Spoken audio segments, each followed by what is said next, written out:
Sud Radio Berkov dans tous ses états. Bon, on vous a mis ça, douceur, vous voyez, après la sainteté, parce qu'on va parler de quelque chose qui est terrible. Alors c'est loin, c'est là où vous dites, mais c'est pas chez nous, c'est en Équateur.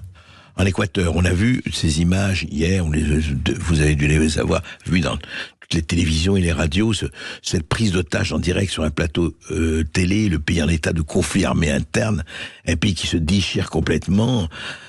Président Noboa de l'Équateur a déclaré effectivement le pays en état de guerre, quoi, après l'évasion de Adolfo Macias. Alors Adolfo Macias, qui n'a rien à voir avec Enrico Macias, je le précise, pour ceux qui ne le sauraient pas, c'est le plus grand narcotrafiquant d'Équateur qui s'est évadé, finalement, qui était en prison et qui s'est évadé.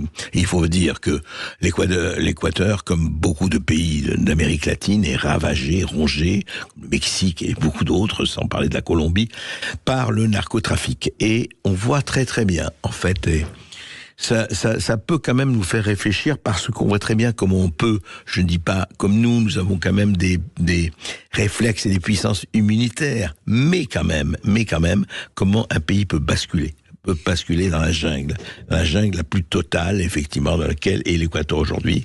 Les narcotrafiquants, qui ont pris toutes ces espèces d'institutions transnationales, je dirais presque mondiales, qui ont pris le pouvoir, les trafiquants d'armes, les trafiquants de drogue, qui sont souvent liés, effectivement, et ça, pas besoin d'être clair pour le savoir, il se passe quand même des choses terrible de ce point de vue-là, avec des multinationales extrêmement fortes qui n'hésitent pas à jouer aussi avec la face cachée, le côté sombre, le côté sombre de l'histoire, et le dark, comme le darknet.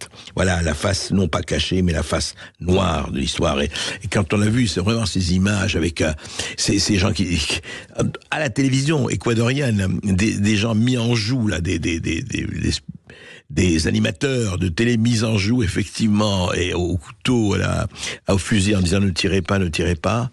Alors on se dit oui, mais c'est loin, ça ne nous arrivera pas. Ah bon? Oui, écoutez, on peut espérer que ça ne nous arrive pas.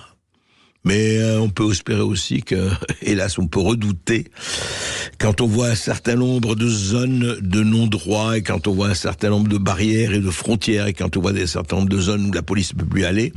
Bon, on va pas du tout ni délirer, ni paranoïer, mais il faut quand même faire très attention. L'Équateur est loin, pas si loin que ça.